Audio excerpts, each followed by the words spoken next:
हमारे यहाँ क्या भाई बहन का विवाह हो सकता है? बताओ। नहीं?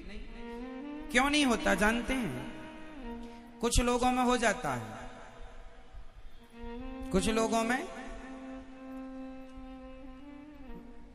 भाई बहन का भी विवाह हो जाता, जैसे बुआ की लड़की है, मामा का लड़का है, ऐसे ये भी तो भाई बहन होते हैं ना, फिर भी लोग विवाह कर लेते हैं। हमारे यहां नहीं होता सनातन हिंदू संस्कृति में। बताओ क्यों?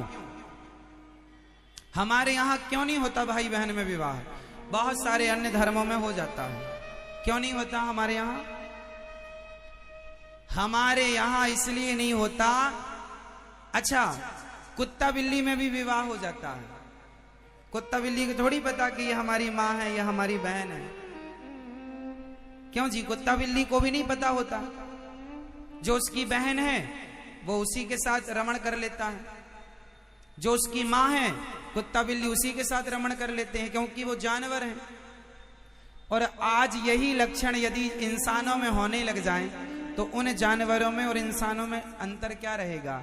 इसका मतलब ये है कि जो मनुष्य हैं केवल वो लोग मनुष्य कहलाने के योग्य हैं जिनके पास ये विवेक है कि क्या सही और क्या गलत है, जो सही गलत का निर्णय कर सकें। और सही गलत का विस्तृत निर्णय यदि किसी ने किया तो हमारे सनातन धर्म में, हमारे वेद पुराणों ने करके दिया कि किनसे तुम्हें विवाह करना है, विवाह किससे नहीं करना, किन के साथ रहना, किन के साथ नहीं रहना, क्या खाना। हमारे यहाँ खाने पीने का विधान, अच्छा दूसरों के यहाँ खाने पीने का कोई विधान नहीं, कुछ भी सुअर खाओ, मुर्गा खाओ, बकरा खाओ, जो मन पड़े लोग खाते हैं। हमारे यहाँ ऐसा नहीं है, हमारे यहाँ विचार है। अब ये बताओ कि मूर्ख आदमी विचारवान होता है या समझदार व्यक्ति विचारवान होता है? जोर से। अरे जो विचारवान होगा वो समझदार ही होगा। मूर्ख आदमी विचारवान हो जाए तो समझदार नहीं हो जाएगा। समझ रहे हैं? हम सनातनियों के पास क्या है? खाने का विचार। हमारे यहां सवेरे जागने का विचार है, जल्दी जागो। खाने पीने, सोने, जागने, उठने, बैठने, बोलने, बताने का विचार हमारे सनातन धर्म में है। अन्य धर्मों में इतना विचार नहीं होता, हाँ या ना? हमारे यहां विवाह में बहुत सारा विचार होता है, अन्य धर्मों में इतना कुछ विचार। इसका मतलब क्या है? इसका मतलब यह है कि मनुष्य तो बहुत हैं, पर मनुष्य होके भी आज भी उनके आचरण जानवरों से मैच कर रहे हैं, तो वो मनुष्य रूप में जानवर ही हैं, जिन्हें ना खाने का ज्ञान, ना विवाह करने का ज्ञान, किससे करना है किससे नहीं करना है, किसके संग रहना है किसके। हमारे यहां ये मानव का शरीर जो मिला है ना, भोग भोगने के लिए नहीं। हम लोग बहिर्मुखी नहीं हैं, हम लोग अंतर्मुखी हैं। हमारे यहां भगवान राम ने विवाह कितने किए जरा बताओ? भगवान राम ने कितने विवाह किए? जोर से। राम जी के पिता श्री दशरथ जी ने कितने किए थे? जब उनके पिता ने 3 किए तो राम जी भी तो कर सकते थे 3, 4, 10, 20। राम जी ने 1 विवाह किया और हम जैसे लोगों को मैसेज दिया कि भैया तुम्हारा ये मानव शरीर जो है ये विवाह करने के लिए नहीं, 1 विवाह कर लिया पर्याप्त। 1 विवाह भी क्यों? अच्छा बताओ, हमारे यहाँ विवाह क्यों होता है? आपका भी विवाह हुआ है, बताओ क्यों हुआ विवाह? आपका विवाह हो चुका, क्यों हुआ आपका विवाह? विवाह के पीछे का कारण क्या है? साइंटिफिक उद्देश्य बताओ।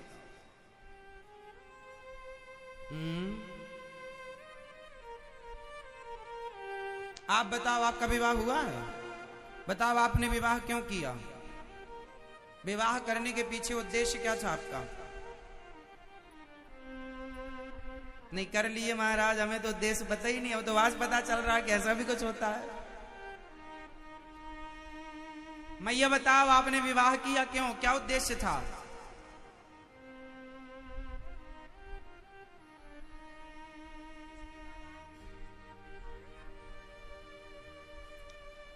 आपका विवाह हुआ, बताओ क्यों किया आपने विवाह? विवाह के पीछे उद्देश्य क्या था?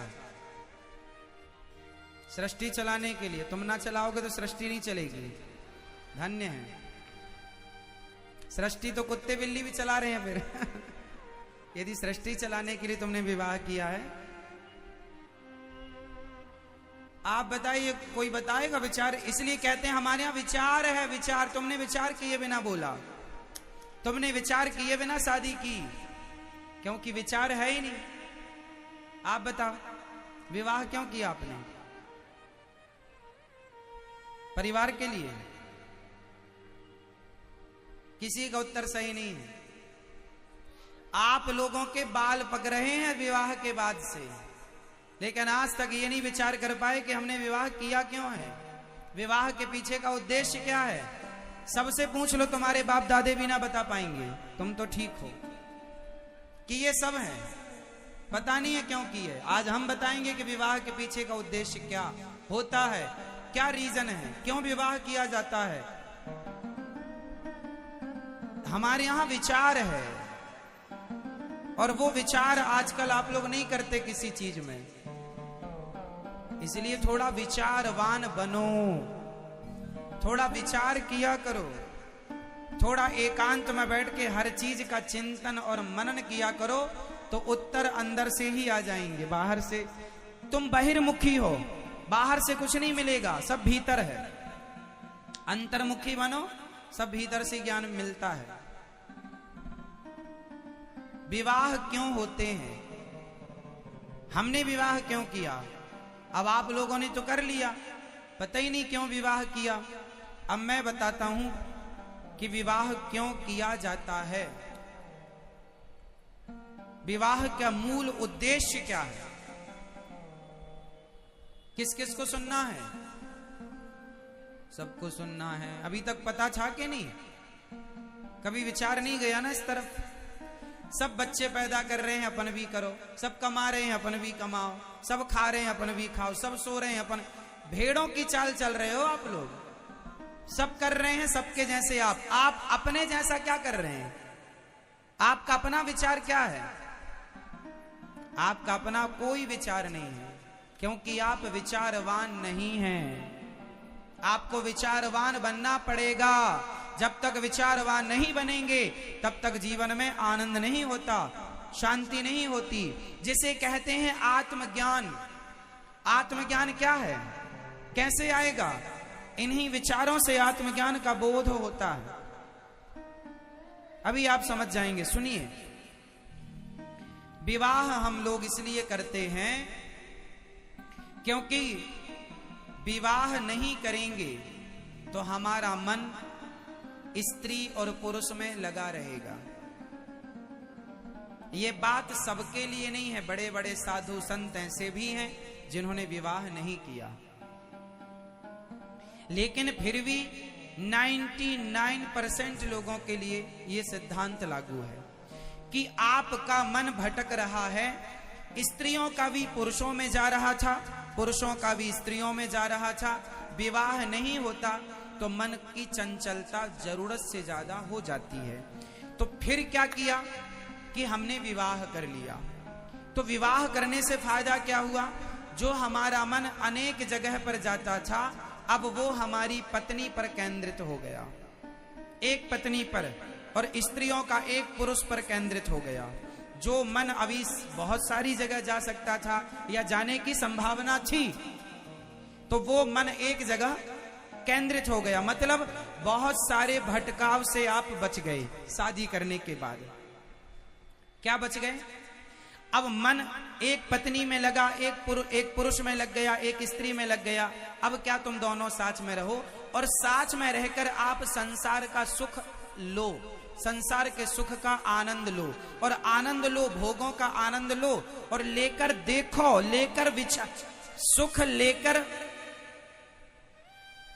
कल के लिए तैयार ना हो जाओ, बल्कि भोगों का सुख लेकर ये विचार करो कि इससे हमने क्या पाया। ये विचार करो कि आज हमने भोगों का सुख भोग कर क्या आनंद लिया, इस सुख से हमें क्या मिला। विचार करो, और कल भी हम भोगेंगे, तो क्या मिलेगा कल? परसों भी हम भोगेंगे, क्या मिलेगा हमें? नरसों भी हम भोगेंगे, क्या मिलेगा हमें? 1 महीने बाद भी भोगेंगे हम संसार के सुखों को, क्या मिलेगा हमें? पत्नी के साथ रहो, संसार का सुख लो और धीरे धीरे उस सुख से मन हटाओ, ना कि उस सुख में और मन लगाओ। भोगों में मन लगाओ मत, भोग कर देख लो भोगों को कि कितना सुख मिला। कल भी तो भोगे थे, पिछले साल भी तो भोगे थे, आज भी भोग रहे हो। शादी हुई तुम्हारी 10 साल हो गए, 10 साल से यही भोग भोगते चले आए।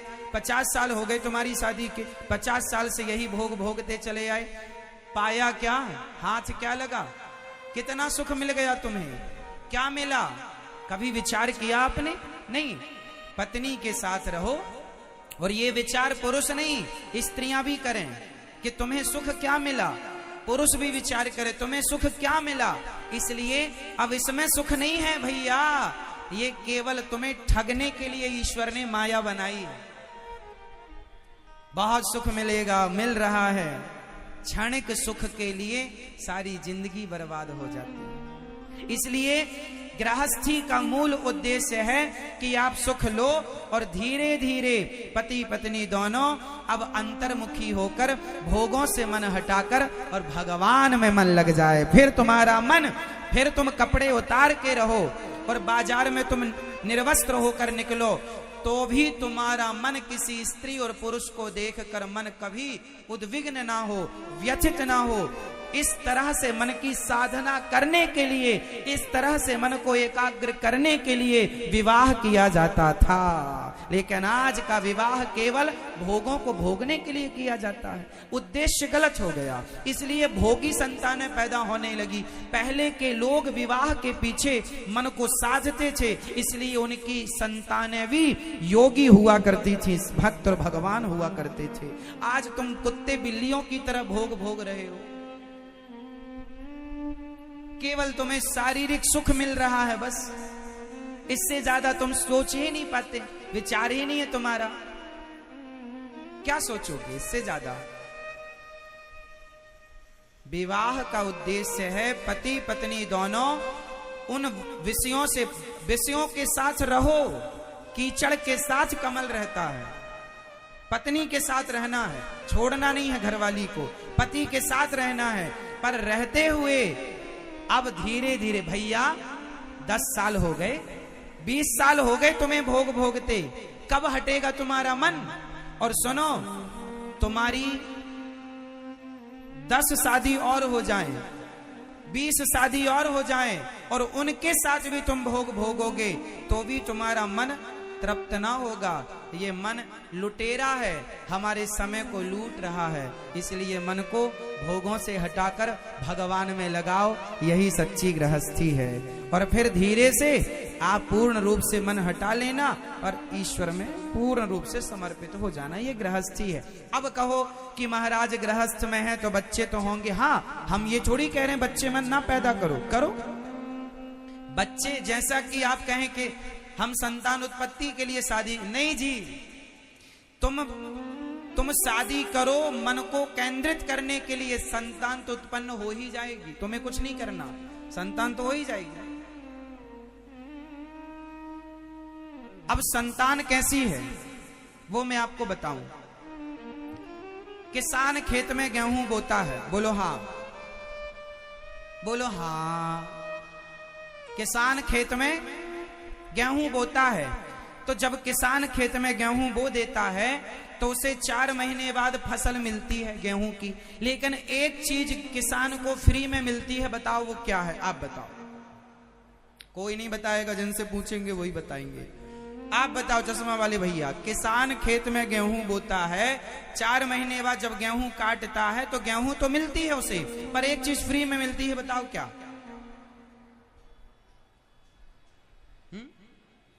क्या किसानी करते हो आप? तो कैसे किसान हो? हाँ, क्या? भूसा। क्या? किसान ने खेत में बोया बीज, गेहूं बोया, तो 4 महीने बाद क्या कटी? गेहूं, फसल आई गेहूं।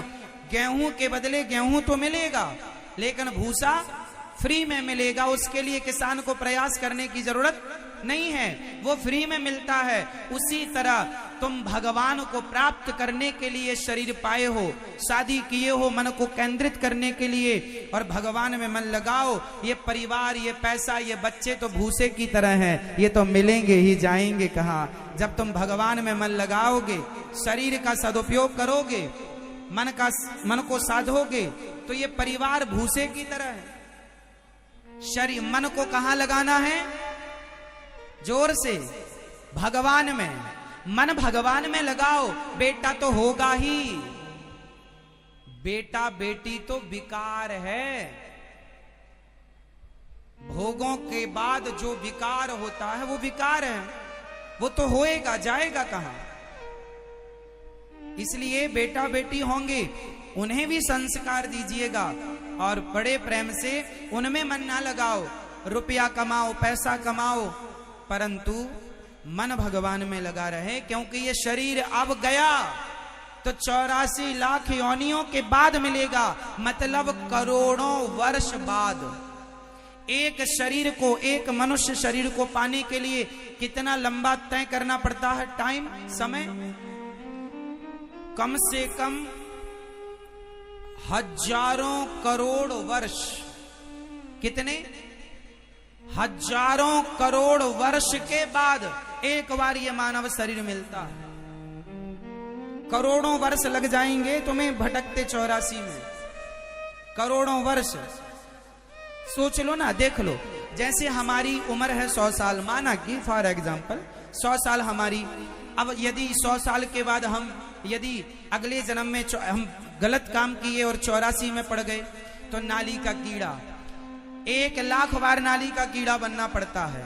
जन्म लो मर जाओ, जन्म लो, तो 1 लाख बार नाली का कीड़ा बनने में कितना समय लगेगा? यदि एक नाली के कीड़े की उम्र, यदि एक कीड़े की उम्र 2 दिन भी जीता होगा, नाली का कीड़ा कितने दिन जीता होगा?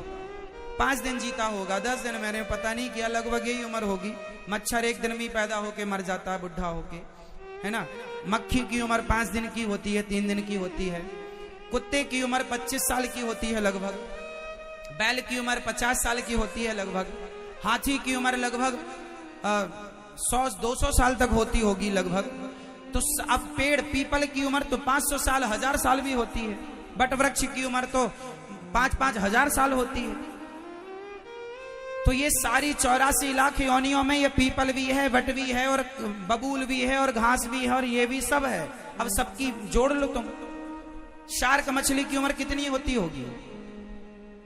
तो तुम्हें शार्क भी बनना पड़ेगा। एक यदि 100 साल, 200, 500 साल जीती होगी तो 200-500 साल फिक्स। फिर पीपल के लिए 5000 साल फिक्स, बट वृक्ष के लिए। ऐसे करते करते करोड़ों साल लग जाएंगे तुम्हें। ये सारी योनियां इतना वर्ष पार करके फिर अंत में ये मानव शरीर मिलेगा, और इस शरीर को पाकर भी तुम भोगे जा रहे हो, मन संसार में लगाए जा रहे हो। भगवान में कब लगाओगे?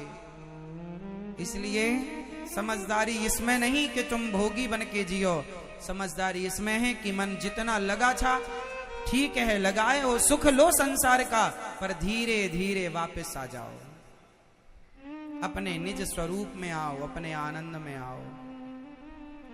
कोई लाभ हो तो मुझे बताना। सारी जिंदगी आप सुख की कामना करते हैं, मिलता कभी नहीं। मिलता है कहां? मिलता है सच्चा सुख केवल भगवान तुम्हारे चरणों में, भगवान के चरणों में सुख है। और आप सुख ढूंढ कहां रहे हैं? पत्नी में, पति में, परिवार में। यहां सुख ना मिलेगा, यहां तो मलमूत्र मिलेगा तुम्हें।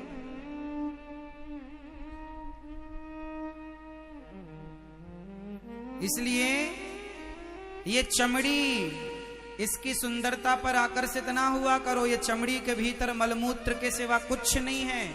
ये चमड़ी लोगों को बड़ी, इस चमड़ी के चक्कर में लोग परेशान हैं बेचारे। कौन समझाए उन्हें कि पगले, ये तो सुअर, कुत्ता, बिल्लियों के लिए है, तुम